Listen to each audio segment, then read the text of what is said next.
여호수아가 백성에게 이르되 너희가 여호와를 능히 섬기지 못할 것은 그는 거룩하신 하나님이시요 질투하시는 하나님이시니 너희의 잘못과 죄들을 사하지 아니하실 것임이라. 만일 너희가 여호와를 버리고 이방 신들을 섬기면 너희에게 복을 내리신 후에라도 돌이켜 너희에게 재앙을 내리시고 너희를 멸하시리라 하니 백성이 여호수아에게 말하되 아니니이다 우리가 여호와를 섬기겠나이다 하는지라. 여호수아가 백성에게 이르되 너희가 여호와를 택하고 그를 섬기리라 하였으니 스스로 증인이 되었느니라 하니 그들이 이르되 우리가 증인이 되었나이다 하더라. 여호수아가 이르되 그러면 이제 너희 중에 있는 이방 신들을 치워버리고 너희의 마음을 이스라엘의 하나님 여호와께로 향하라 하니 백성이 여호수아에게 말하되 우리 하나님 여호와를 우리가 섬기고 그의 목소리를 우리가 청종하리이다 하는지라.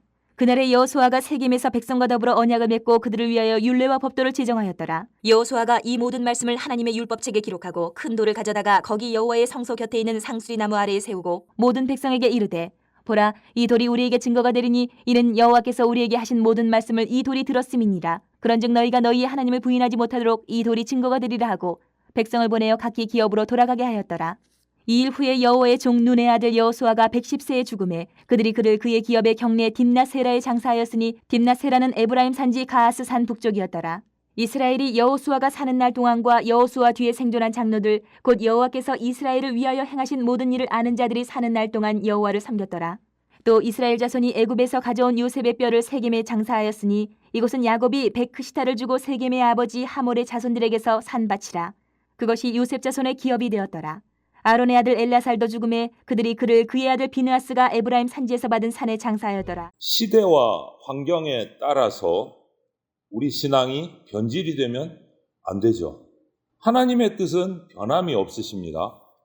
그렇기 때문에 하나님의 백성인 우리는 그런 하나님의 신실하심을 닮아서 언제나 변함없이 사명을 충실하게 감당해야 합니다.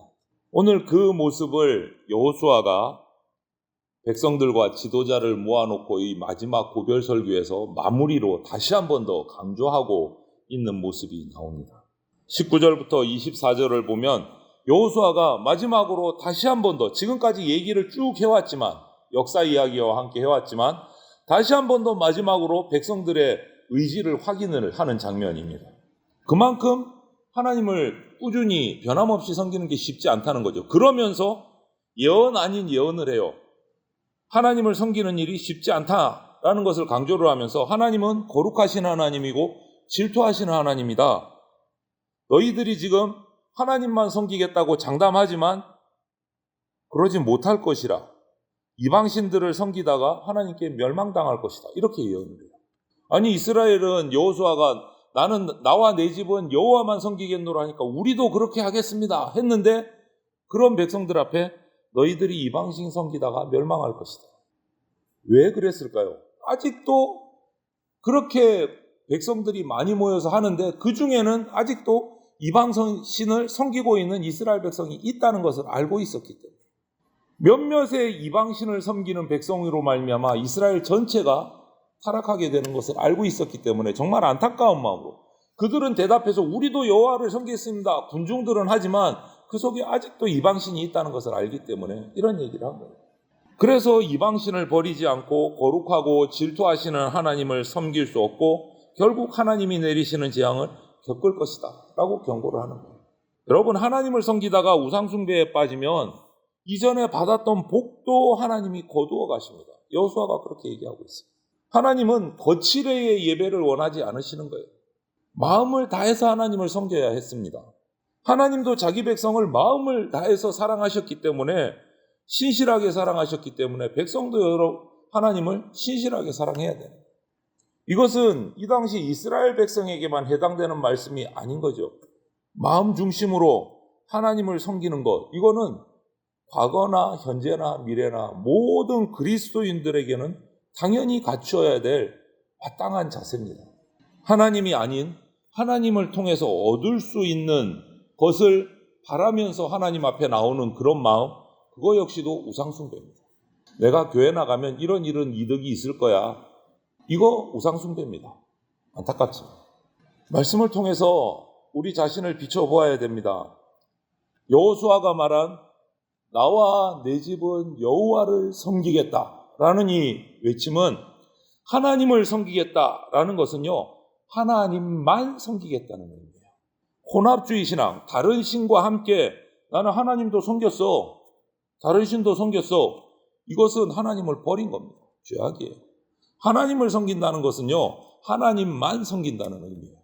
하나님을 섬긴다는 명분은 내세우지만 결국 그 속에 나의 어떤 욕심을 채우려는 이기적인 마음이 있다면 그거는 두 주인을 섬기는 겁니다. 그것은 하나님을 섬기는 게 아니다.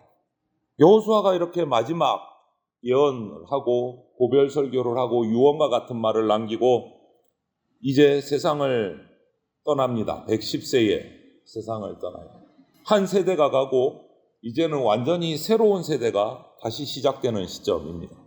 약속의 땅에서 가나안 백성과 살아갈 후손들 만만치 않습니다. 많은 유혹들이 남아 있습니다.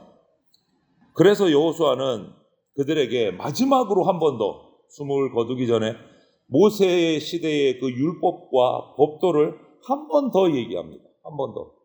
그리고 이스라엘 백성과 이런 대화를 다 마친 후에 세겜에서의 언약을 갱신하고 모든 그 말씀들을 율법책에 기록한 후에 나무 아래 큰 돌을 언약의 징표로 세웠다라고 돼 있어요. 이 돌들이 다 들었다. 너희가 몰라서 하나님을 못 섬겼다? 이 얘기 못한다. 이 돌이 그 증거다. 이거죠. 이것은 하나님과 이스라엘이 시내산에서 처음 언약을 맺었던 때나 이제 광야 40년을 지나고 가나안 정복을 끝내고 이제 가나안에 정착하는 지금 이때나 환경과 시대는 바뀌었지만 백성을 향한 하나님의 뜻은 변함없이 신실하시다라는 것을 보여주십니다. 하나님이 우리에게 오늘날 우리에게 바라는 신앙도 이 이스라엘의 이때나 가나안 시대 때나 지금이나 다르지 않습니다. 하나님은 변함이 없으신 분이십니다. 우리 믿음이 약해지고 흔들릴 때마다 변함없는 이 하나님의 신실한 뜻을 다시 한번 되새기고 헌신을 다짐해야 돼요. 우리에게도 이 여호수아처럼 언약을 갱신하는 그런 모습들이 보여야 됩니다. 드디어 이제 모세가 110세를 일기로, 모세가 아니고 여호수아가 110세를 일기로 하나님의 부르심을 받았습니다. 모세의 죽음으로 시작했던 그 여호수아서, 이 성경이 이제 여호수아의 죽음으로 마무리를 하고 있어요. 그리고 그 이후에 짧은 나머지 기록들을 보니까 여호수아와 장로들이 살아있을 때 이스라엘 백성이 여호와를 잘 섬겼다라고 돼 있어요. 여호수아가 죽은 이후에도 그 여호수아와 함께했던 광야의 시대를 거쳤던 그 장로들, 제사장들이 살아있는 동안에 이스라엘 백성은 하나님을 잘 섬겼다고 기록하고 있어요. 이것은 가나안 정복 세대가 이 땅의 정복과 신앙 전수의 사명을 자기 살아있는 동안 열심히 잘 가르치고 충실하게 신앙을 전수했구나. 이것을 우리가 알 수 있는 거예요. 그들이 살아있는 동안 하나님을 잘 섬겼던 거예요. 우리에게도 그럴 사명이 있습니다. 우리 가문에 우리의 후손들, 우리의 다음 세대에게 우리가 주님 부르심 받기 전까지 계속해서 말씀을 가르치고 신앙을 전수해야 돼요. 그들이 예배할 수 있도록 만들어야 돼요. 우리에게 그런 사명이 있습니다. 하나님은 자신의 뜻을 궁극적으로 이루시지만 그 과정 가운데 우리를 통해서 이루십니다. 우리가 그 사명을 받은 거예요. 사명은요, 하나님이 우리에게 주신 기회이기도 하고 은혜이기도 합니다. 이 말은 뭐냐? 하나님이 주신 사명을 잘 충성해서 이루어가면 은혜 받을 비결이 거기에 있는 겁니다. 그래서 내가 사명을 받았다? 은혜 받을 기회입니다. 그래서 우리가 하나님께로부터 받은 사명을 이렇게 내팽개치고 무시하지 말고 소중하게 여겨서 그 사명을 통해서 하나님의 뜻을 이루는 데 동참을 해야 됩니다. 그리고 마지막 32절, 33절을 보면 출애굽할 때 함께 유언에 따라 가지고 나왔던 요셉의 그 유고를 요셉 지파의 기업이었던 세겜이라는 곳에 드디어 장사를 합니다. 지금까지는 전쟁을 하느라고 장례를 못 치렀던 거예요. 어떻게 될지 모르니까. 이제 땅을 다 차지하고 지파별로 기업을 다 분배하고 드디어 이제 정착을 한 겁니다. 이렇게 장례를 치렀다는. 요셉의 유고를 가지고 나온 것을 그 지파에다가 세겜이라는 곳에 장사를 합니다. 그리고 이어서 대제사장 엘르아살도 하나님의 부르심을 받고 자신의 기업에 장사가 됩니다. 이들이 자신이 받은 땅에 장래가 되었다라는 것은요, 이제 이스라엘이 가나안 땅에 완전히 정착이 됐고 이제 일상의 삶을 들어가는 안식을 얻었다라는 뜻이에요. 전쟁하고 있는데 장례를 치를 수 없잖아요. 어떻게 될지 모르니까 이제는 다 끝난 거예요. 지파별로 땅이 다 나눠졌어요. 이제 그래서 장례를 치렀어요. 하나님의 약속은 이처럼 모두 다 성취될 겁니다. 약속을 믿고 순종한 삶은 반드시 그 합당한 열매를 맺습니다. 결국 여호수아도 평안히 하나님의 부르심을 받고 장례를 치렀어요.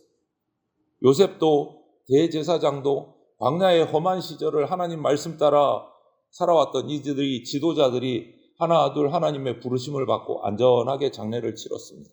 이 사건은 하나님의 신실하심을 증명하는 거예요. 약속을 다 이루어 주시는구나. 그래서 평안함의 열매, 합당한 열매를 받고 하나님의 부르심을 받는구나. 여러분, 이들은요, 각기 다른 시대를 살았고 다른 사명을 감당했습니다. 요셉 다른 사명이에요. 모세도 역시 달라요. 가나안 땅 광야 시대의 사람들 역시 달라요. 여호수아 역시 다른 사명을 받고 다른 시대를 살았습니다. 하지만 그들은 시대와 상황에 따라 하나님이 주시는 사명, 자기에게 주어진 사명은 다 다르지만 신실하게 그 사명을 다 감당했어요. 그리고 그들에게 하셨던 약속들 신실하게 변함없이 다 이루어 주셨다. 이것을 우리가 기억해야 됩니다. 사람은 시대와 상황에 따라 주어진 사명이 다르지만 그 모든 것을 아울러 하나님이 하신 약속은 반드시 이루어 주신다. 하나님이 이처럼 신실하신 것처럼 이제 오늘날 우리도 변함없이 주님을 섬기고 우리에게 주어진 사명을 잘 감당하실 때 하나님의 은혜를 누릴 수 있게 되는 겁니다. 주변 상황이 바뀌었다고 하나님의 계획은 바뀌느냐? 아니요, 바뀌지 않습니다. 세상이 뒤집어졌다고 하나님의 계획이 바뀌느냐? 결코 바뀌지 않습니다.